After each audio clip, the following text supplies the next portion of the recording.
Okay, I am recording. Hi everyone, and welcome again to my audiovisual channel. My name is Gabriela Handal. I'm a draftsman and your host for this podcast, A Conversation About Art. With these conversations, I'm doing long-term research on the meaning of art and beauty through conversations with colleagues in different artistic fields. Today, I bring you episode 119 with architect and artist Benjamin Felix. If you enjoy this video, please like, share, comment, subscribe all the videos, and because these actions are very helpful. You can help even further by checking out the links in the description, the video description. Benjamin, welcome to A Conversation About Art. You are episode 119. Please tell our listeners and viewers who you are and what you do. Thank you for having me, Gabriela. Of course. So I am a practicing architect and architecture professor in the state of Utah. Um, I got into, I've always been into art growing up, and I learned how to oil paint in my freshman year in college. Had a professor that um, actually taught me a lot of technique and things which I hadn't really learned in high school, and it gave me a love for oil painting, and then eventually um, I would oil paint architecture, and that kind of got me into wanting to be an architect. And so I went to architecture school at the University of Notre Dame, which is one of the few classical architecture programs in the world. And so I received a classical architecture education.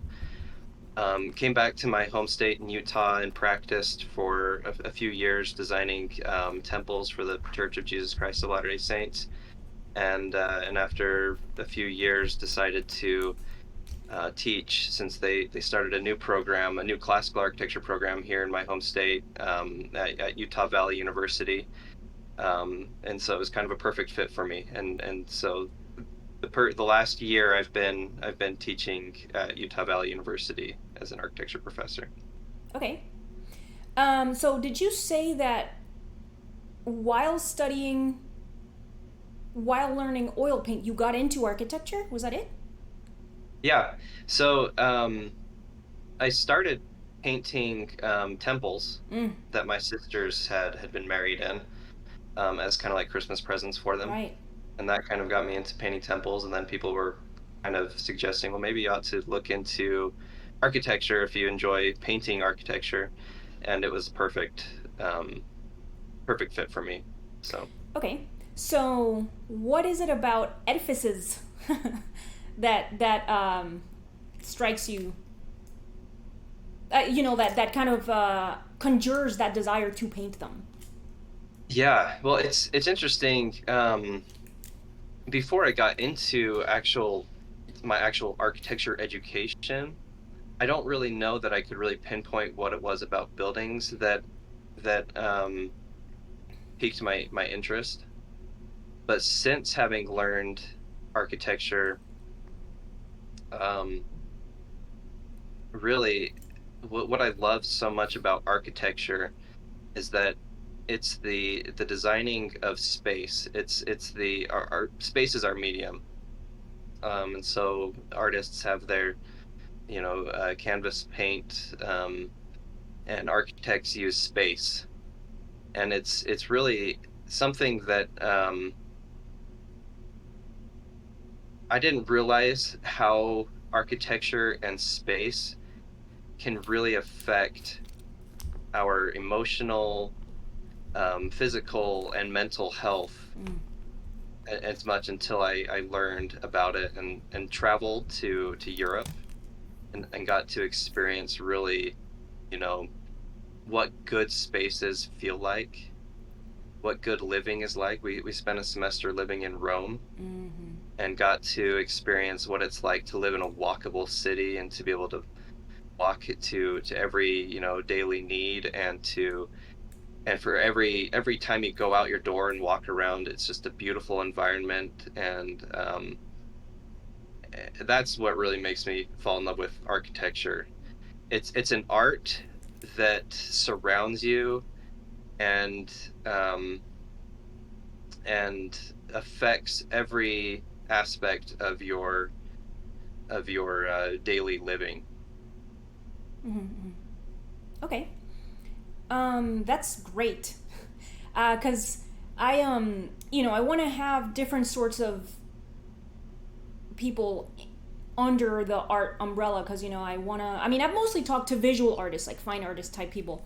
I don't. I think you're the first architect individual that I'm talking to, and I've had some people that did graphic design. I've had sculptors, and I've had a handful of musicians, like this type of stuff. But I think you're the first architect person that I've had on. And I know architects from where I'm from in Panama, and they did the opposite. So they had an interest in fine art or just visual art, and because of the stigma of the starving artist, they looked for something that had an overlap with drawing or painting. So it was either graphic. So no, in Panama it would be either graphic design or architecture, because in both you get to draw, and paint. Yeah. And so like when they do what we know as their personal work, quote unquote, their work looks architectural to me in the sense that either they're depicting buildings or there's like something about the work that has kind of like maybe like the graphic or illustrative quality of architectural design or depictions, I guess. Like if you're drawing a building, it's like really very straightforward compared to when you're trying to depict an idea or something. Yeah. And I think that's very interesting. And I also think it's very interesting that you kind of, your conduit into architecture was that you liked not just depicting the buildings, but then also designing. And I don't know, like maybe I don't know what role you would play in the making of the building itself, like the physical making of the building. But then you just like architecture, like it's not you're not running away from the starving artist stigma, and I just think that's really cool. What so yeah, in the process of making a building, what role would you play? Like do you design the building, like the outside of it, or do you also design like the placement of rooms, like the flow of air, placement of wires for electricity? Like I don't know, what role would you play?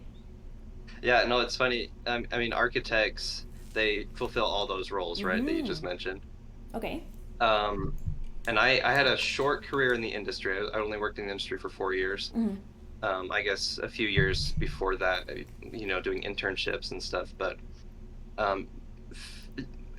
due to my education as a classical architect and the types of buildings that I was working on, I actually got to work on all the fun stuff, which I was really happy with. All the kind of design and ornamentation.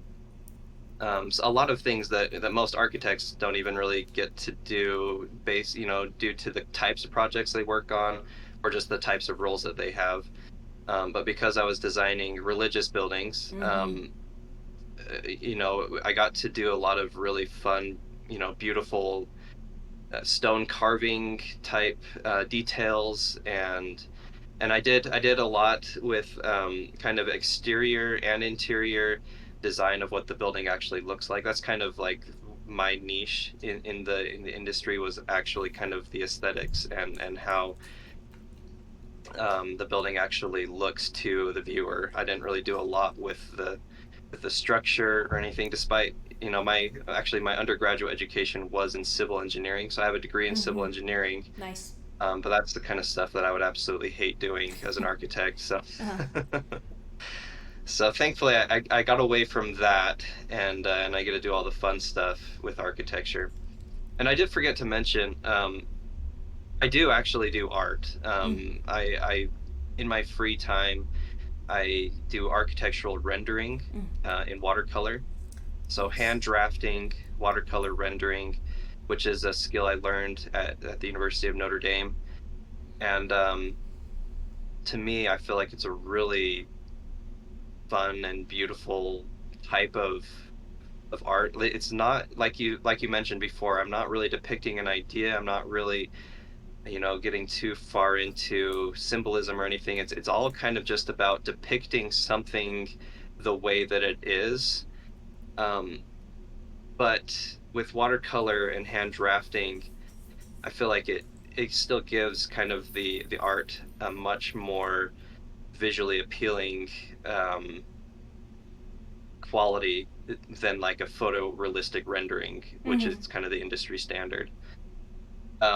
And right now I'm working on a project to document historical buildings from the Church of Jesus Christ of Latter-day Saints as kind of a way to document uh, kind of the historical character of these buildings, and hopefully provide. I'm going to write a book, which Mm-hmm. I'm hoping to finish in the next year or so. Nice. Uh-huh. And hopefully this will be a great kind of, it'll be like a great coffee table type book, but also kind of a great book for architects that work on temples, to use the historic buildings as precedent or inspiration for their design.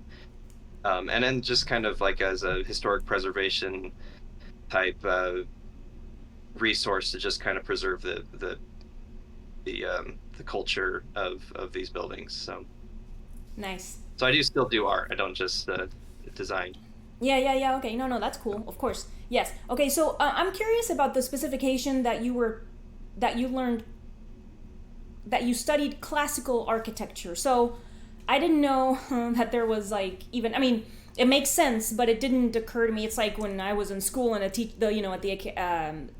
art school, and the teacher would say something that was painfully obvious, and I was like, oh, I didn't realize that. I mean, so would you elaborate on what is taught in a classical architecture program like the one you went to, and what is the difference from that kind of architecture versus I guess regular architecture? I don't know what the regular one would be called. Yeah, modernist would be kind of like the Okay. the rest of architecture. And it's kind of modernism has taken over the world. I mean, Right. I would say probably 99%, if not more, of all architecture programs in the world Mm-hmm. are still very modernist. Mm-hmm. That was kind of took over in the early 20th century. Um, but back in the 80s, there were a couple of architects that kind of wanted to get back to classical and traditional architectural education and principles. And one of them was a man named Thomas Gordon Smith, and Thomas Gordon Smith was the one that started the program at the University of Notre Dame. Mm-hmm. And so ever since, I think it was either the late 80s or the 90s, Notre Dame has been a classical architecture program, which is really unique. It's not very common to have a classical architecture program. Right now, I can think of about five in the United States that exist, only one that's accredited, and our program should be accredited probably next year. Mm-hmm. Um, well, I think one or two of them are, but the other ones, I don't know if they're kind of specifically classical or if they just kind of have a classical, a few classes and like a kind of a certificate of classical architecture. So it's really rare.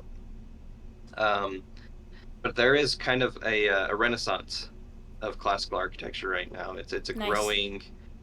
um, a growing movement. I think a lot of people are kind of getting fed up with kind of the disposable nature of modernism and how these buildings only last 30 or 40 years. Mm-hmm. And especially kind of the younger generations, we kind of crave authentic and durable and sustainable architecture, and I mean not just architecture but clothing and everything. Yes. We're not a huge fan of this kind of planned obsolescence that's taken over the world. Yes. And I think classical architecture really is the way that we can get back to a more durable and sustainable type of building. And so I think that's part of the reason why it's such a growing movement right now. Mm-hmm. Okay. Yes, that seems about right. But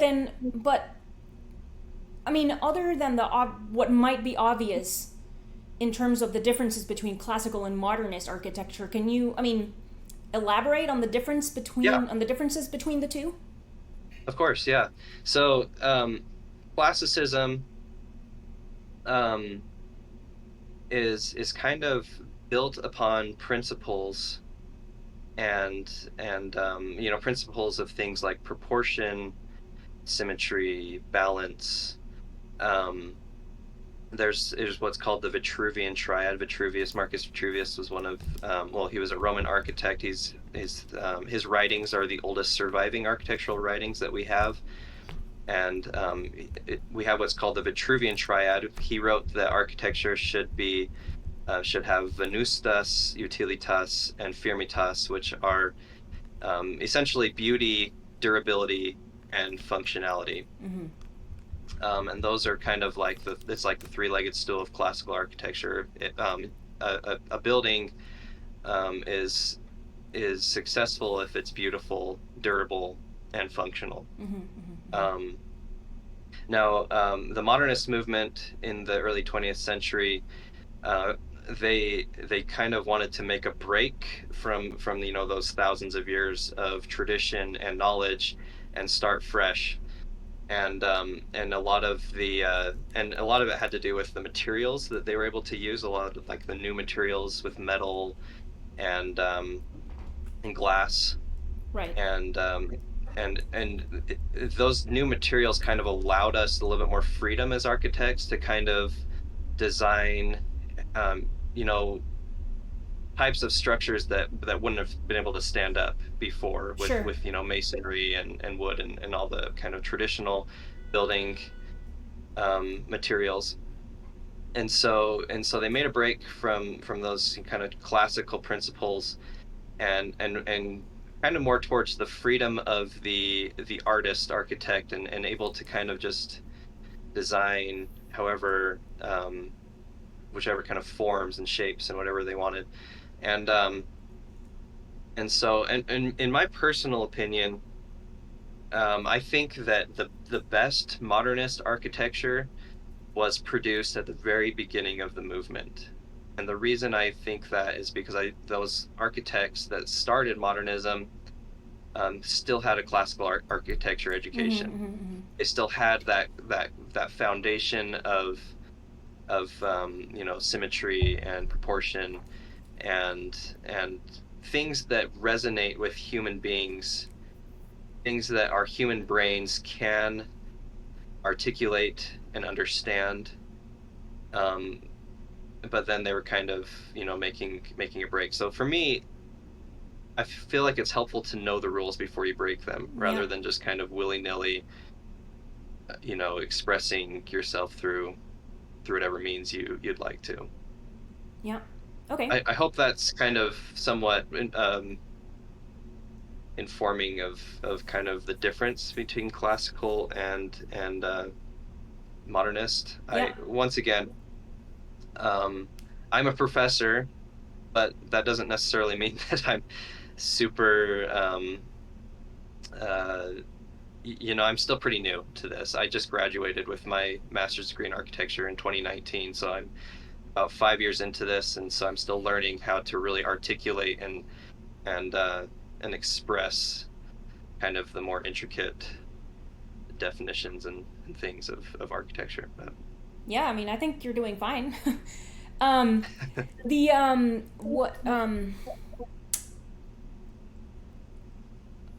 right, just give me a minute. I wanted to ask you something. Okay.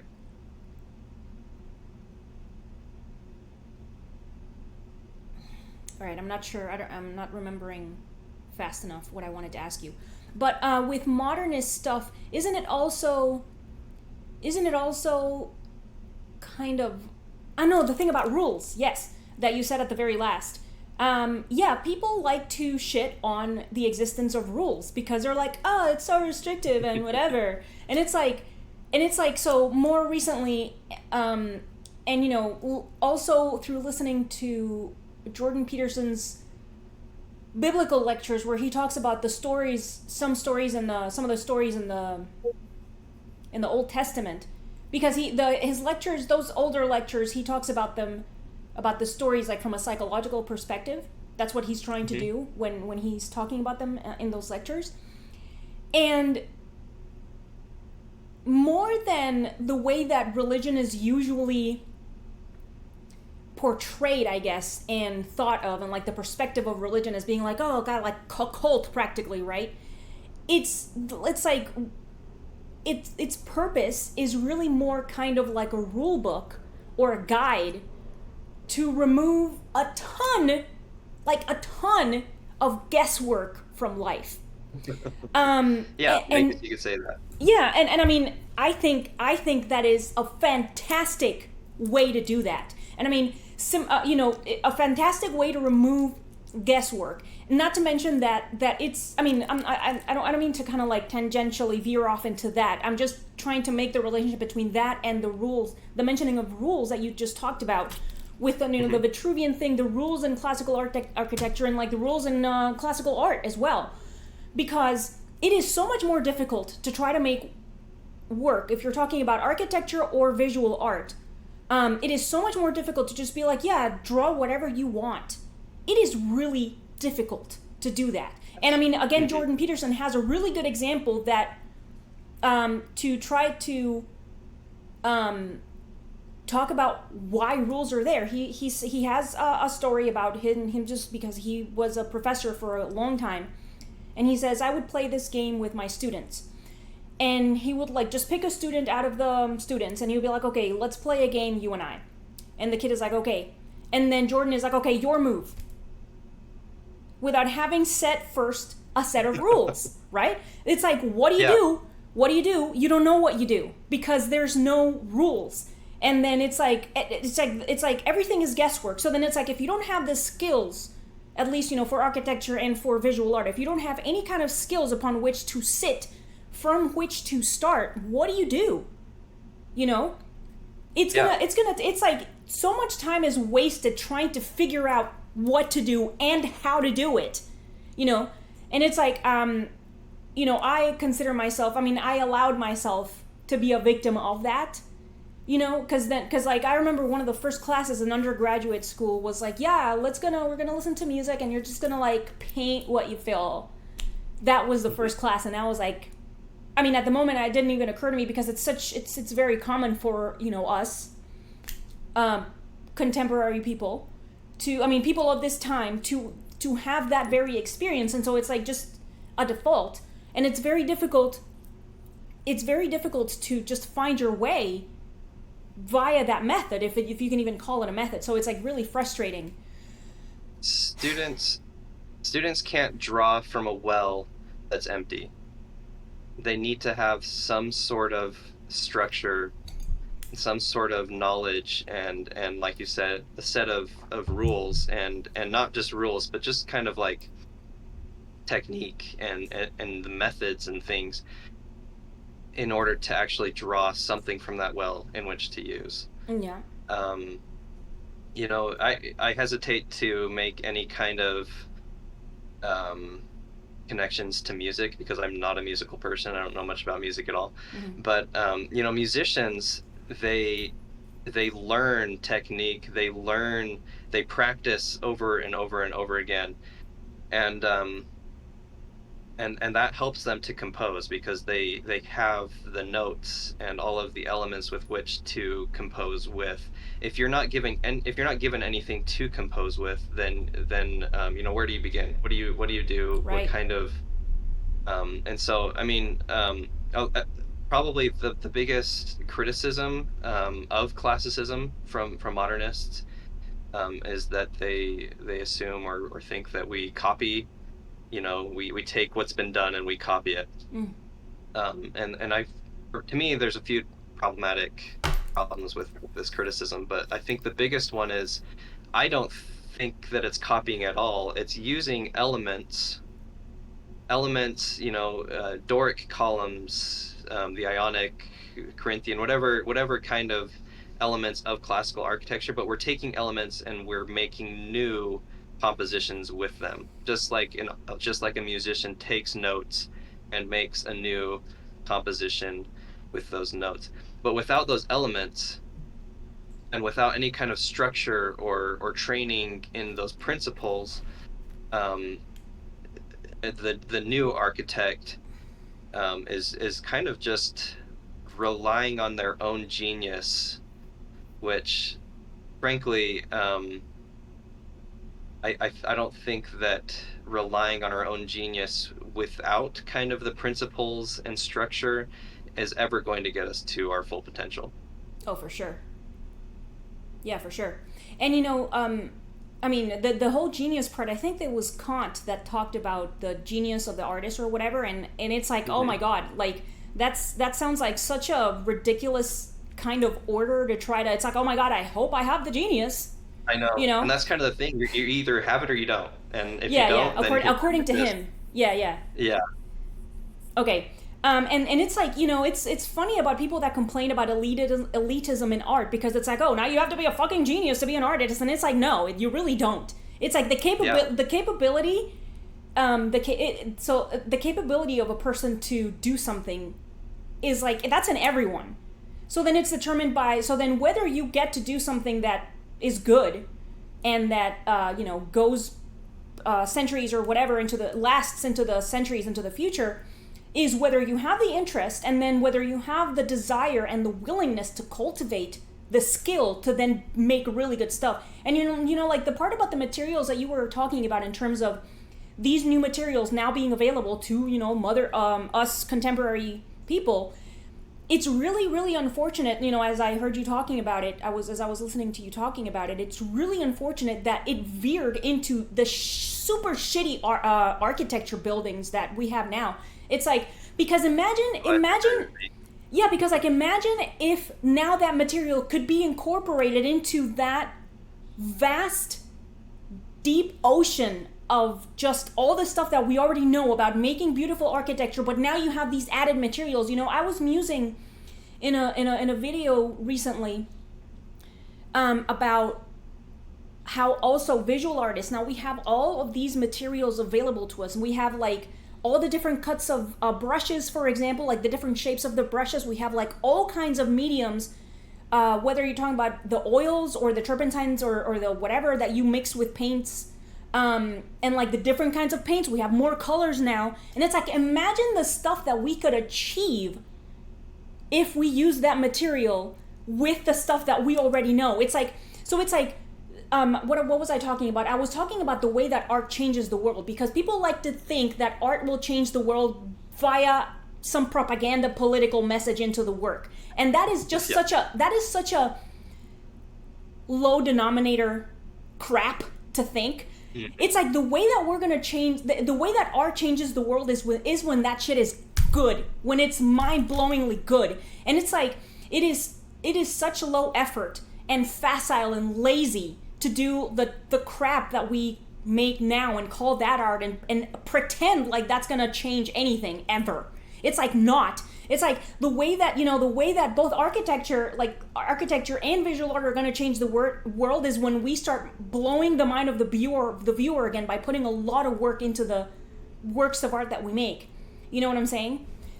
Yeah. So yeah, I hope that I do hope that this whole renaissance that you're talking about is like an actual thing, because I am tired of those shithole buildings. Roger Scruton talks about that, about how classical, more classically built and designed buildings are just beloved by everyone. It doesn't matter if you're from the area or whatever. And then the modernist ones are just fucking abandoned because they're shitholes. They're ugly shitholes. If you want to tear down, a building that was built in the last 50 years, more often than not, the citizens of that city, they're not going to care. Yeah. But like, yes, every thank time you.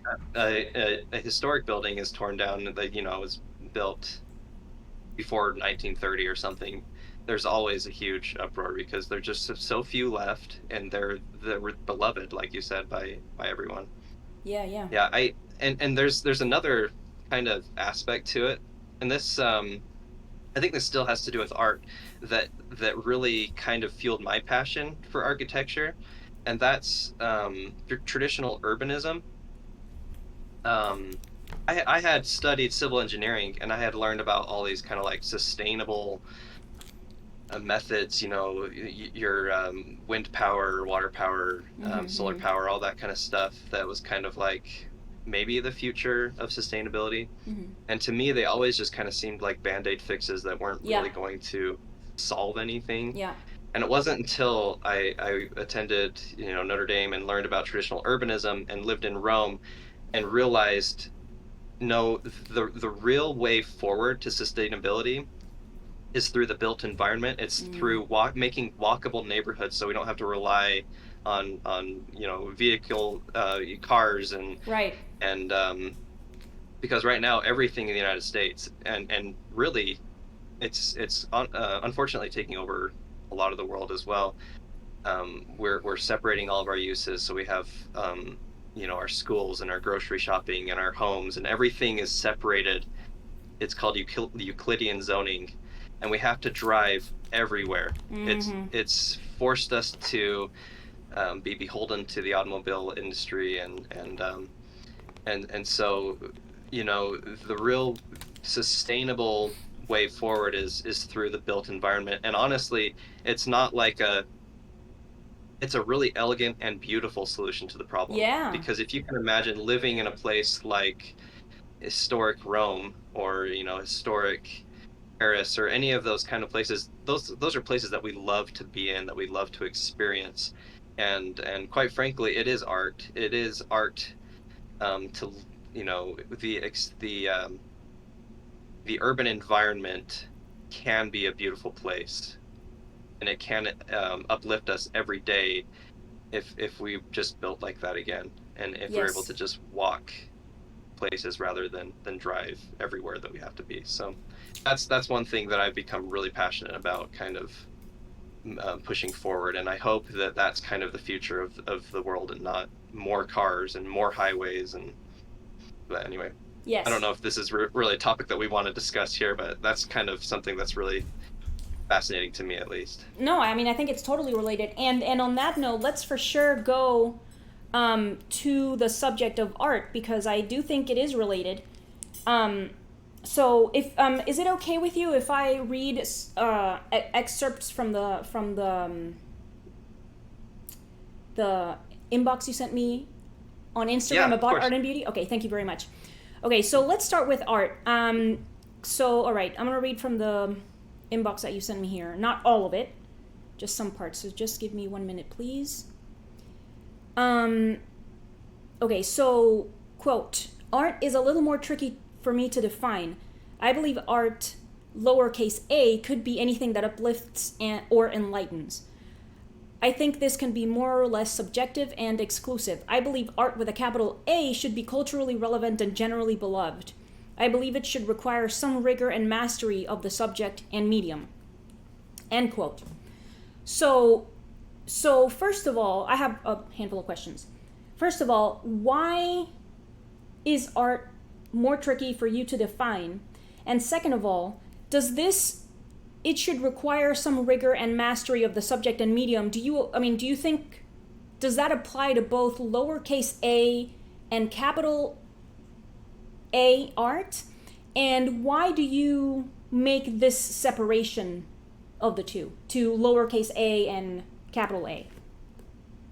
Yeah, it's a good question. And like I said, this is really tricky for me to really put a finger on. Mm-hmm. But I think that something that's different a bit about art and architecture, um, is that art can be private, and I guess architecture can be as well, but art can be done as a commission privately to be hung in somebody's home. Nobody else will experience that art. It may be really specific to somebody's commission or desire for it. But architecture, at least exterior architecture, is something that everybody has to live with, right? Mm-hmm. You step out your door, and if you have a really ugly building next to you, that's something that you have to look at every day. It's just something that you have to, Right. um, everybody that walks by it every day, they have to experience. And and art's not usually like that, unless it's public art, something like a mural on a building or something. Usually art is a little bit more private, a little bit more exclusive. And so for me, I think that there's a little bit more leeway with art. Maybe I'm wrong here, but I think there's a little bit more leeway with art, um, to be a little bit more exclusive, and maybe somebody can commission something that uplifts and inspires them, that may not inspire the other 90% of the population. Maybe it's a very small population that would be inspired and uplifted by that art. But I feel like to be called capital A art, which I'm kind of defining as culturally important art, I feel like it needs to be something that's a little bit more beloved universally. Something that could go in a museum because it has relevance to the culture, right? And typically, I do believe that requires some rigor and expertise, and maybe lowercase art does as well. I don't know, but maybe it doesn't. Maybe I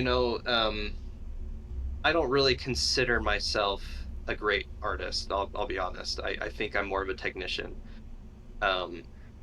But my family loves my art, and they hang it up in their houses, and it inspires them, and it makes their homes a better place, I think. But my art doesn't belong in a museum. So I don't know. I think that's kind of the distinction that I'm seeing in my mind, at least with art. Does that make sense? Sure, yeah.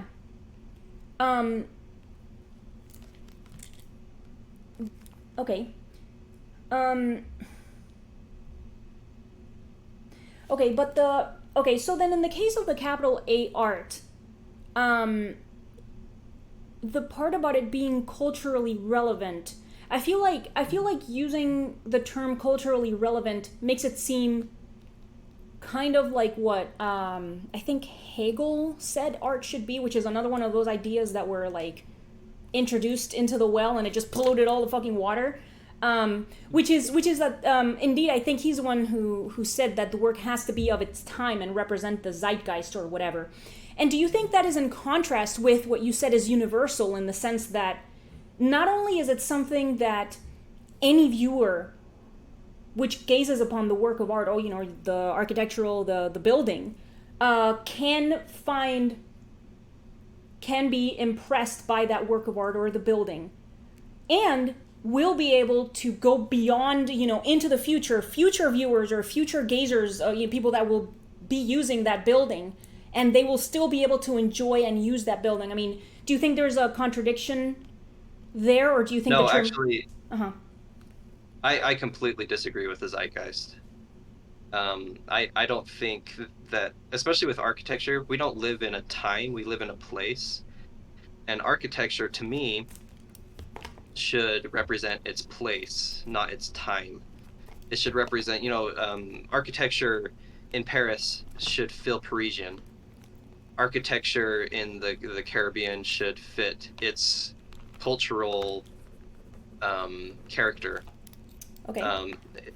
Because we're kind of we're adding to a sense of place with architecture. So when I talk about culture, I'm talking more about kind of maybe local culture. I do think that maybe there are cultural movements, and there can be a lot of art can represent those as well. But as far as the zeitgeist, I think we should be looking more towards timelessness than time, pieces that represent a specific moment in time. Okay. I don't know if that's helpful, okay. Yeah, my culturally relevant comment isn't necessarily culturally relevant to the current time so much as to a people, to a culture of people. Okay. So in that case, do you mean in that case rather kind of like so for example, in the case of architecture, that the building that is being designed for an area has to be in harmony with the rest of the overall aesthetic of the area. Is that right? Yes. Yep. That's correct. Okay. Yeah. So then, yeah, Roger Scruton. I mean, Roger Scruton. Mm-hmm. Okay. So Yeah. I mean, so he talks about that because he makes a lot of his commentary about beauty has to do with architecture, indeed. So so he talks about that as well, about how not only can a building be individual, I mean, not only is a building individual, but it still kind of fits cohesive. It's also still, I mean, while being individual, it's still part of a whole of an area. And it's actually kind of like the body of work of an artist. It's like all the drawings are different. This drawing is different from this drawing, but then you can still see the artist's calligraphy. It's like they're brought together by the overall collection of aesthetic decisions made by the artist. So then that's what you mean? Yes. Okay. Yes, I mean, I like that a lot, and it makes a lot of sense, and I completely agree with that, because Roger Scruton, in his I don't remember if it was in one of his lectures or in his book, A Very Short Introduction to Beauty, he talks about how in I don't know what town somebody wanted to have like a super stupid shark in their yard, like a sculpture, quote unquote. And how all the neighbors were like, that looks like shit, we don't want that here, and because it's a joke, obviously. And anyway, the thing is that definitely we mistake individuality and individuation and being different we confuse that with, we have the bad habit of confusing that with just being completely discordant with the surroundings, and that's not, Yes. it's not helpful. I think there's a lot of ego. Yes, that's a thinking good, yeah. that something that we create is so unique and so, one of a kind, that nobody has ever done anything like it. Mhm. Nobody ever will do anything like Yes. it again. There are hardly anything out there that has not already been explored. Yeah. But what we can do is be a part of the great architectural and art heritage that we have. Yeah. And add to it, right? And take the knowledge that we've been given over thousands of years and add to it. Yes. And see what we can do to make it better and improve upon it without just making a complete break from it. And I think it's really important with architecture, especially, that we, as architects, stop trying to create monuments to our own ego and create something that will be beloved by the general public. And so yeah, I think that there's a lot that has to do with art with that as well. Yes. Okay. All right, so let's now discuss beauty. And I'm going to read again from the inbox that you sent me, okay? Okay. All right, so, quote, I subscribe to the Alberti philosophy of beauty, the reasoned harmony between the parts of a composition such that nothing can be added or taken away but for the worse. And, okay, end quote. So, okay,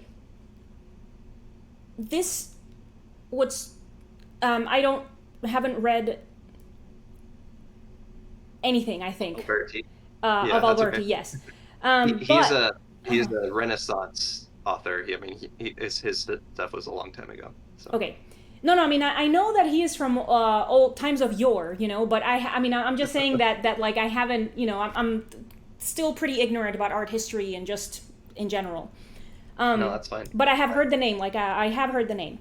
So like what strikes me about this philosophy or definition, arguably, of beauty is the reasoned harmony part. Because reasoned alludes to something that you thought about and then chose to do. And then, a deliberate decision to put things of a certain size in a certain place, like in a specific thing. So then I like a lot this connection between beauty and rationality, because it is so often linked to just rampant emotion. And not that that's necessarily a bad thing, because I think there's a bit of both, of course. But I like the introduction of a bit of reason in there, because just because it takes out the randomness and the subjectivity from it. Because I don't like, because you mentioned that as well afterwards, both for art and beauty. Now, I guess I'll read that part as well. Quote, I do believe that art and beauty are much more objective than subjective, and are based on principles such as proportion, balance, symmetry, rhythm, etc. And actually, you also add what I was just saying about what is arguably feeling, which is, quote, I also believe we should trust our intuition on beauty, end quote. So yes, please elaborate. What do you think about that? It's like, thinking, deliberate decision, not, please elaborate on that and why. Yeah. Yes. I think at some point in the last 100 years, we decided as probably academia or whatever, that beauty has to just be completely subjective, right? That it's just with the eye of the beholder type mindset, and it kind of blew me away in my education to learn that no, there are objective scientific parts to beauty, and that if you just completely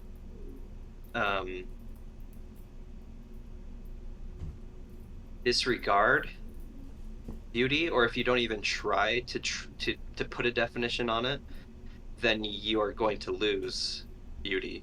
You're only going to keep beauty if you try to define it and try to practice it, right? And I think that beauty is one of those things that maybe it's impossible to really define entirely.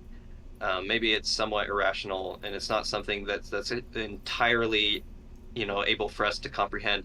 But there's enough about beauty that we can comprehend, that we should at least try to put a finger on it, and then try to practice it. And so for me to learn that no, beauty is objective, and we should be trying to, things that have been studied that humans love, like symmetry and balance and proportion, things that really resonate with us and our brains, those are things that we should be really, pursuing and not trying to disregard. Mm-hmm. So yeah, like I said, I'm still a baby to this. I just learned this a few years ago, and to really describe it perfectly, I'm probably doing a really poor job. But that is my philosophy on beauty. Yes. Same, like I started the podcast because it's so frustrating to, not only because of what I was complaining about earlier about that one class in undergraduate, and most of that education was just like that. Mm-hmm. And that is that is by far the prevalent sentiment when it comes to any kind of, or most teaching of art. It's pretty difficult. It's less difficult now, but it's pretty difficult to find that kind of like classical, traditional kind of foundational learning of art, and just beauty as well. That's even more difficult. Yes. So that's one of the reasons for which, if not like the big reason for which I started the podcast, because I am tired of the art is whatever you say it is, and beauty is in the eye of the beholder. Neither one makes any fucking sense to me. It never did. It never felt right. So it's like I was saying in the intro, it's long-term research. So, and yeah, it's like very few episodes really. But anyway, okay. So then we're talking about beauty and how, and you specifically talk about practicing it, and thinking about it and trying to, and even if we are not able to explicitly define it clearly, still trying to kind of try to understand it and kind of like search for its meaning anyway, and try to solidify its meaning, try to look for it in the building design, try to look for it in the drawing and the painting, you know. So then I have also heard of beauty as, and I think that's also like a more classical type Greek philosophy type thing, that beauty is an ideal, and so an ideal is a perfect thing. And I think That's kind of like Alberti's definition, right? Is that yeah, it's like so good that if you add anything or take anything away, you're only doing it for the worst. And so right. he kind of had that same mindset that it's an ideal. Okay, yeah, and then I mean I like that a lot because I mean one does not have to not just like embody perfection necessarily. Like the work doesn't strictly have to be perfect, the building doesn't strictly have to be perfect, but then if the artist or the architect has the intention of looking for that anyway each time he makes a new iteration of a building or of a work of art, it's like it's gonna be, each one is gonna be better, but then overall they're gonna be it's very likely, or more likely at least, that he's gonna make some really good stuff, some very enjoyable things. Why do you think that it's been kind of like the whole idea of beauty is, because I have the perception that people have become resentful against it. Resentful of it. Because, so Jordan Peterson has this other thing about, so if it's an ideal, it's perfect, meaning that if you are less than that, less than perfect, the ideal is judging you. Yeah. So, you know, people have, that's a perception that I have become resentful of that instead of trying harder and demanding more of themselves, because of course it's possible to make better things, whatever they are, art or architecture or otherwise. People have become resentful of that, and they're like, oh no, and calling it elitist or discriminatory or whatever. So why do you think that has happened? Yeah, that's a great question. I think that's kind of where modernism came from. And this you're talking about ideals. That relates really a lot to classicism. I mean, classicism is that idealistic mindset. Classicism isn't a style. It's not something that like has all these specific criteria that you have to have it in order to become classical. Classical is a larger umbrella of principles and ideals. Classicism itself is this idea of reaching higher and reaching for the ideal, right? And I think that modernism wanted to step away from that to allow themselves more freedom, and yeah, because you're what you're saying, this kind of like resentment towards this perfectionist type mindset. I don't think that classicism is perfectionism. I think perfectionism is, at least like kind of in our personal lives, it's a really harmful thing to pursue. But when it comes to art and architecture, to try and produce something that is idealistic, that's something that's going to really resonate and create a better life and a better environment for people around us. And it's more of an optimistic outlook on life. Whereas abandoning those principles and just kind of abandoning beauty altogether, that leads to what we have now. I mean, we've been doing that for 100 years now, and we live in a very ugly, pessimistic world. Yeah. With a really bad outlook on the future, right? Yes.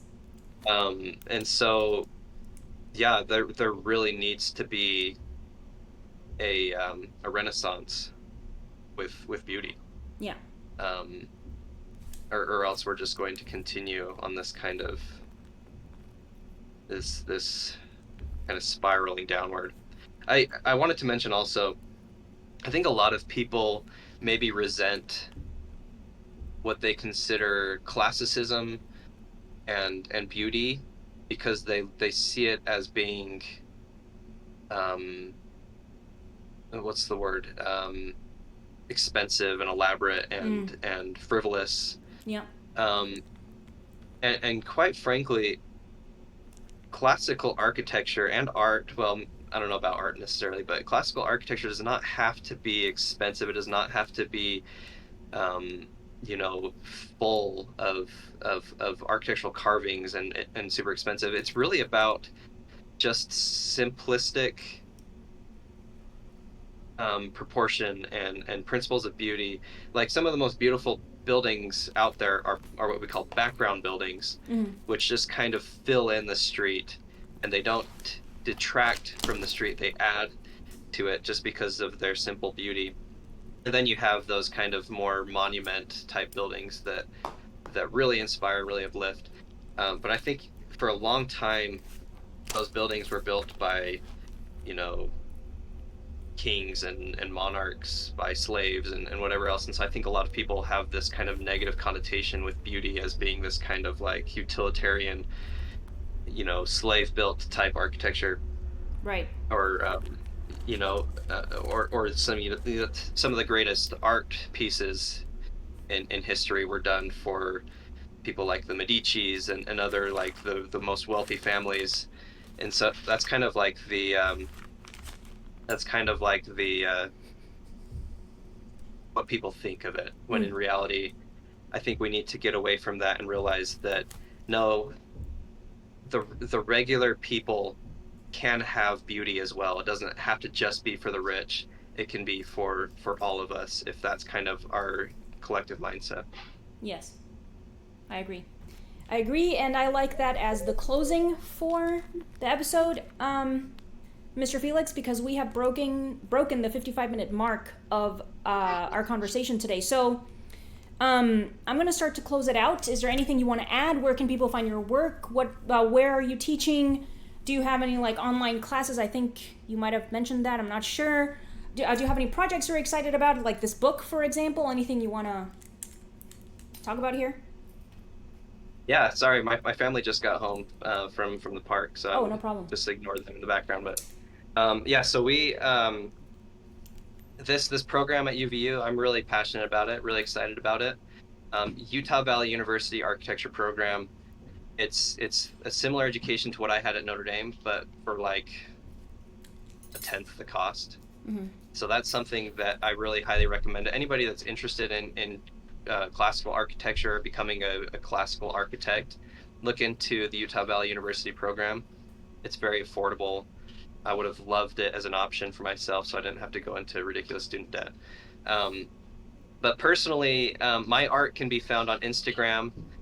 Benjamin F. Felix is my Instagram handle. Right now, I'm not really producing high quality large pieces. I'm doing smaller pieces because I'm illustrating this book that I'm going to try to produce in the next year or so, and they're all I'm trying to get these architectural renderings done as fast as possible. So I'm posting those as I go. Sometimes I post time lapses or other kind of instructional videos, but most of the time it's just kind of like the images or the time lapses of doing them. I don't have any online classes. I'd like to eventually have some sort of a master class or YouTube channel or something, but that's kind of a future project of mine. So okay. I wanted to mention also, I looked at your work. Beautiful stuff. Thanks. I loved it. So thank you so much for having me on. Yeah, of course. No, thank you for agreeing to talk to me today. And thanks for looking at the work as well. That's great. I'm very glad that you like the old drawings. All right, so I'm gonna go ahead and start to close it out. Thank you, Benjamin, for talking with me today. Thank you, everyone, for listening. If you want to support Benjamin and my podcast, you can do so through the links in the video description, so please check those out. Thanks again, everyone, and I will see you in the next episode. Bye! Thanks.